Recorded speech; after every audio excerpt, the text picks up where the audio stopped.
熟悉我们频道的朋友可能还有印象，从1-2年前开始，我就开始逐步考虑和规划从有机菜园到生态果园的转变，然后再逐步过渡到食物森林。今天就想给大家稍微的展示一下，给大家来分享一下我们的规划和设计。当然，这可能已经不仅仅是一个规划了，因为很多东西我们在2年前已经开始着手实施了。我们主要就是用谷歌地球把院子的地图给打下来，打下来之后在上边做一些标记出种树的位置，然后后面再有一个列表，把标号还有树的名称品种给它对照起来。这是一个树的列表，里边有我们已经种下的树，还有未来将要种下的树。当然写的是有点潦草，我将来会把它输到电脑里边，和地图一起作为一个电子的版本，那样的话就更清晰了。大家如果有想参考的话，也可以拿来参考。我这边这片区域，也就是地图上这个地方，是有2排半的树，分别用 A、B、C 来表示。这一排呢就是 A， 旁边的是 B， 远处的那一排是 C。这个 A1 的位置上种的是一棵湖景水蜜桃，这棵水蜜桃已经有3年的时间了。有很多朋友留言问我，这水蜜桃的英文名字叫什么？从哪儿能买到？英文名字呢，可能是叫 Honey Peach 吧，我不是特别的清楚。我是从本地的微信群里边淘到的，它也没有这种公开的网站，所以这里也没有办法给大家直接的推荐。A2 的位置上种的是苹果树，是 Golden Delicious， 也就是黄元帅或者是叫金帅，这是从我本地的苗圃里边买到的。这种苹果树还是挺常见的。接着 A3 的位置上种的是一棵嘎拉苹果树，这种苹果树更常见，基本上春天的时候你随便找一家卖果树的店都能找到这种苹果树。A4 的位置上种的是一棵柿子树，名字叫 Nikita's Gift 的，这棵树是春天的时候才种的，树苗也比较小。这种柿子树是相对比较耐寒的品种。A5 的位置上以前应该是种了一棵富裕柿子树，但那棵柿子树被冻死了，现在长出来的应该是从砧木的地方出来的，我感觉是一棵黑枣树，不是特别清楚，明年看一下吧，有可能给它嫁接一下。A6 的位置上种的是一棵李子树，这棵李子树是很多年前种下的，是一种上面嫁接了不同李子的品种。这棵李子树一直都是疏于管理，再加上前几年被17年蝉和各种病虫害的破坏，已经不成样子了。今年给剪得比较狠，看看明年能不能缓过来变得好一点吧。我很多年前不是特别懂，就买这种上面混合了不同李子的品种，后来才渐渐发现这种李子树其实是很难管理的。以后再种树的话，还是买那种简单的，一棵树就是一个品种的那种了。接着 A7 的位置上是一棵油桃，这是今年春天才开始种下的，种下之后马上就把中心盖给剪掉了，这样的话给它培养成自然开心型。这桃的名字是 Sangolo， 是这种矮化的品种。然后紧挨着 A8 的位置上就是我菜园里边最老的一棵果树了，这棵桃树是一种黄桃，也是很久以前买的栽下的，疏于管理，也不记得是什么品种了。不过今年结了一些桃子，尝起来味道也还不错的，所以我今年好好的把它修剪一下，然后给它继续保留下来。如果以后要是不喜欢了呢，就给它再种剪一下，嫁接成水蜜桃。最后 A9 的位置上种的是一棵花树，这棵花树是好多年前一个朋友送的，种下之后呢，也没怎么管它，这比果树还是管理起来容易多了。不过我看到这个树上已经有一些毛虫了，回头调一些多杀菌素，得给它喷一喷了。当然，很多果树这个季节也该喷多杀菌素除毛虫了。接下来到了 B 这一排了 ，B 这一排也是有9棵树。这 B1 的位置上还是一棵湖景水蜜桃，这棵湖景水蜜桃是去年春天的时候种下的，到现在还不到2年的时间，今年也结了大概有10个桃子，还是挺不错的。这棵桃树呢，跟旁边的 A1 的那棵湖景水蜜桃不一样的地方呢，是我们的整枝管理。这棵我采用的是主干型，是那种修改中心干的。虽然桃树适合自然开心型，但是我还是想培养一棵不一样的修剪模式的，看看它们管理上啊，还有产量上啊，到底有哪些的差异。B2 的位置上是今年春天种下的一棵苹果树，这棵是红富士，也是在本地的苗圃店里买的。这种富士呢是需要异花授粉的，所以看它旁边的金帅将来是可以给它授粉的，还有那边的嘎拉，还有下一棵苹果树，它们是可以互相授粉的。这棵树呢看起来生长的不是特别好，主要原因是当时修剪完之后很快就被鹿给我啃光了一次，后来又被啃了一次，现在才逐步恢复过来。这 B3 的位置，这棵苹果树是 Honey Crisp， 是脆甜。这棵苹果树是一棵半矮生的品种，这种苹果也是比较常见，也是挺好吃的一种。B4 的位置上还是一棵柿子树，大家可以看到我 A4 和 B4 这两棵树是挨着的，都是柿子树。然后像 A3 和 B3 也是，都是苹果树。那边的桃树也是这个样子的，虽然很多树都是自花授粉的，但是还有相当的一部分是需要异花授粉的，所以我尽量把同类型的树都给它尽量挨着能有2棵。这棵柿子树是叫 Jero， 是在本地的苗圃店买的，价钱还是相当的高的。远处的那棵小一点的柿子树大概只有50块钱，是在网上买的，相对来说还是要便宜不少的。不过苗圃店的这个个头还是要大好多。这 B5 的位置上被西红柿笼子围起来的是一棵枫糖李，这棵枫糖李是今年春天的时候从很小的苗开始种起的，种下之后呢，它是发了很多的侧枝，我把其余的都打掉了，最后留了3条，大概位置是在1英尺，也就是30多厘米的位置上吧，我感觉是稍微有点矮的。不过李子树一般就是留自然开心型嘛，所以这种留法应该是没问题，只是高度我觉得是有点矮。我在想明年春天的时候，我要不要把其他2个枝剪去留1条，然后再稍微高点，比如60厘米的位置上给它再剪1刀，这样的话它重新发出来的再留一个开心型，这样就会高一点，可能割草会好一点。不知道大家有没有什么好的建议，是觉得我就是这样让这3条干这样生长好呢，还是再给它重新的定干，定一个高度好呢？再往前呢不太好走，这边种了好多的糯玉米，其实对这些树还是多少有点影响的。不过当时是没有地方了，所以也没什么办法。还好玉米应该很快就能收了，对它们的影响时间还有影响幅度应该不是很大。这一棵呢是密斯里，这棵也是本地苗圃买的，长得个头还是不小的。看一下它的标识牌，是这种半矮化的品种。这棵李子树是可以自授粉的，它是日本李，也就是亚洲李的品种，它也可以作为给刚才的枫糖李的授粉者。前面又被玉米和西红柿给挡住了，过不去了，我得从另一个方向出去。这 B7 的位置上呢，种的是一棵风水梨。这棵风水梨是去年秋天从苗圃买来种下的，春天的时候呢，被鹿给啃了一次，得了严重的火疫病，然后刚刚养好，又被鹿给咬了一次，咬秃了。现在树形基本上已经都没有了，不知道我后边慢慢的培养，还能不能给它培养出好的树形来了。不过好在这梨树的生命力还是相当的顽强的，虽然命运多舛，遭受了这么多磨难，但还是有几个梨长得不错的。这是这棵风水梨的名称，这种梨呢还是有一定的自授粉能力的，不过通常还是需要另外一棵不一样的亚洲梨的品种来给它授粉，这样的话将来做果才会多一些好一些。在下边 B8 的位置上，就是为了2棵亚洲梨能相互授粉种下的，叫 Raja 的亚洲梨品种的。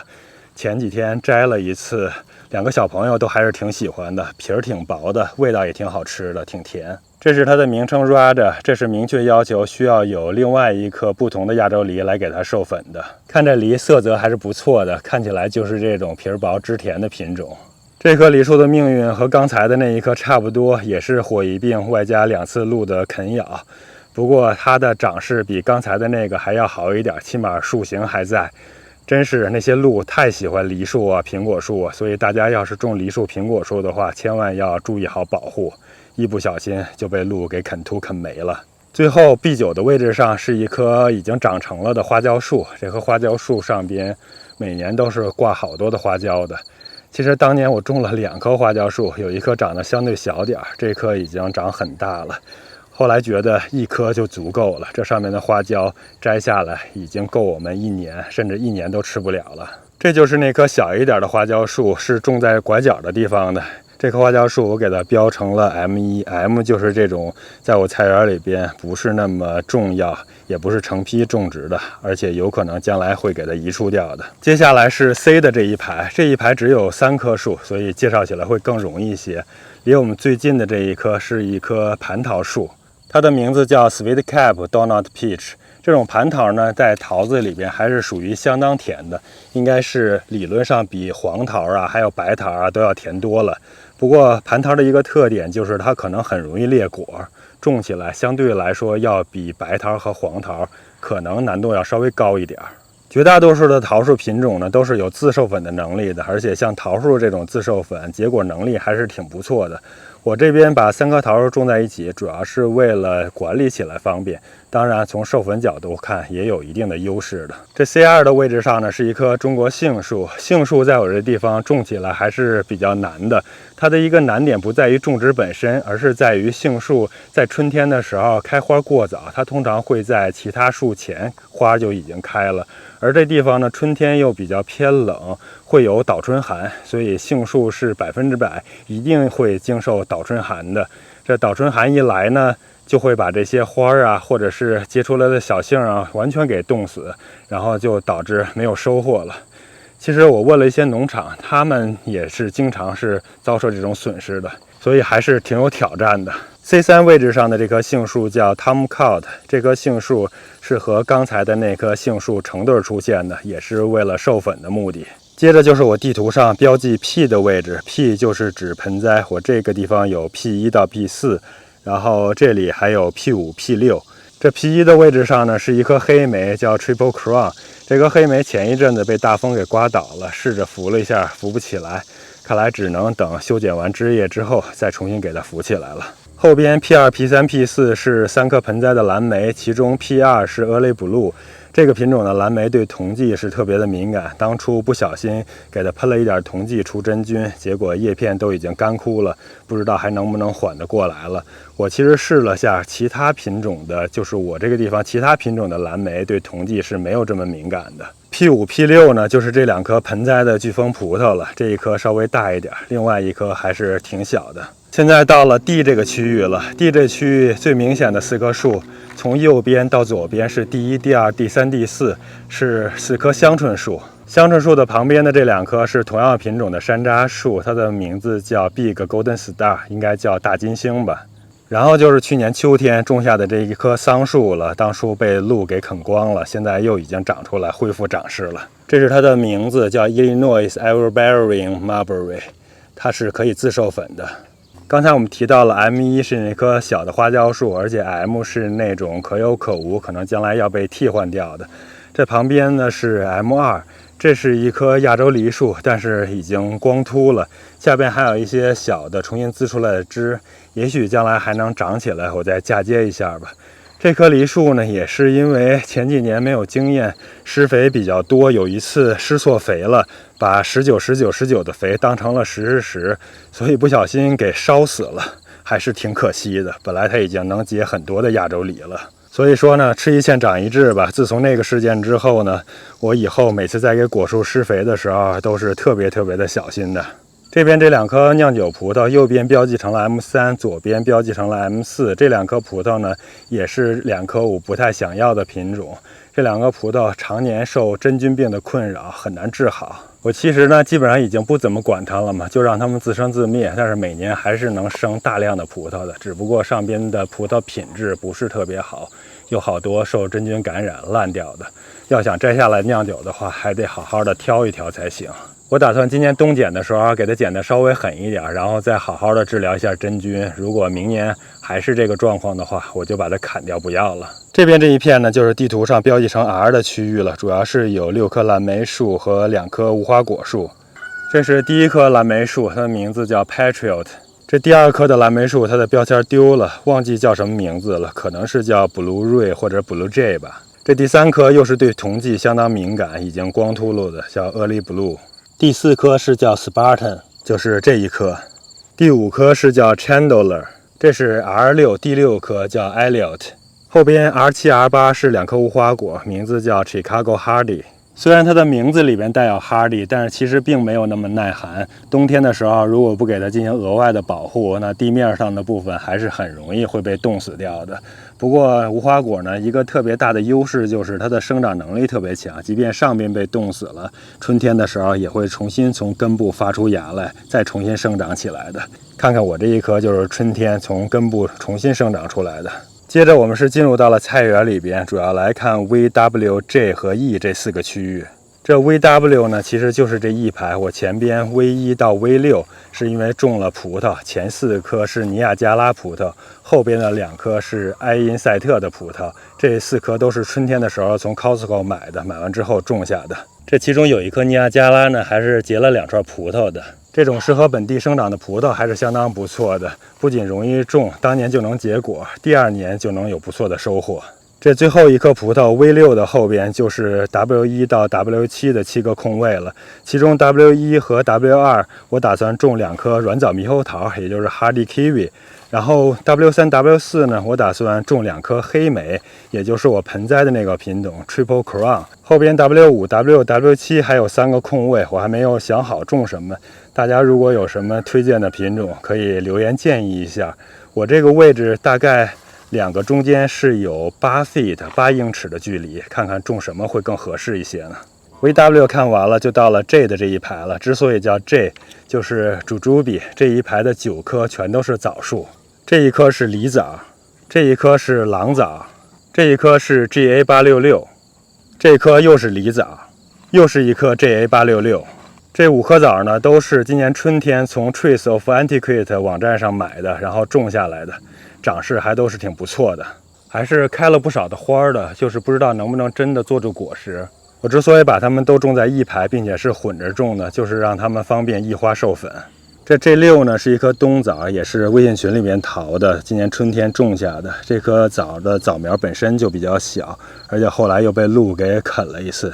所以现在还是长得特别的弱。接下来的2棵呢，左边是G7梨枣，右边是G8狼枣。这2棵枣树以前是种在外边大地里边的，后来被鹿给啃死了，然后又重新发出来，长出来之后，我就把它们移栽到菜园的里边了，希望它们能长好吧。这最后一颗 G9 呢，也是当时种在菜园的外边，后来几乎活不下去了，就移栽进来了。这颗我已经不记得是什么品种了，可能是韩国店买的那种韩国枣吧，只能将来等结枣之后再看看了。如果结出来的是野枣或者是酸枣的话，那可能还得再重新嫁接了。最后我们就轮到 E 这个区域了，它是挨着这排枣树的旁边。E 这个位置呢，就是现在种西瓜的这一片地方，现在还没有树，它是我明年春天的规划。我已经从 Trees of Antiquity 上订了9棵树，这9棵树将来会种在这个位置上。我秋天的时候把这批瓜都收完了，就会重新整理这片土地，为明年春天种新的一批的果树做准备了。品种呢，我已经规划好了。E1 的位置是种 Red Heaven 黄桃， E2 的位置种 Polly White 白桃， E3 的位置种 Black Republican Cherry 就是樱桃，然后 E4 的位置是 Rainier 也是樱桃， E5 的位置种 Sugar Cane 主珠比是蜜罐枣， E6 的位置和 E7 的位置是2颗普鲁特，然后 E8 和 E9 分别种2颗不一样品种的亚洲梨，一个是 Shinseki， 一个是 Atago。 其中 Shinseki 就是那种新世纪亚洲梨，它是可以自授粉的。Atago 是那种个头特别大的亚洲梨，它是需要另一颗亚洲梨来给它授粉的。大家觉得我这个从有机菜园到生态果园的规划怎么样呢？如果2年之后再转变成食物森林，会不会更容易一些呢？如果大家有好的意见和建议，也请留言分享。如果大家有更好的品种推荐的话，麻烦也留言推荐给我。感谢大家的观看和留言支持。将来我们的生态果园进展到一定程度的时候，我能够腾出手来，就要开始着手准备实施食物森林的计划了。如果大家对食物森林也感兴趣的话，请持续的关注和支持我们。人活一世，如果有一件或者几件自己非常感兴趣的事，并且能够为自己的兴趣持续的努力和付出，那也算是一件幸运的事了。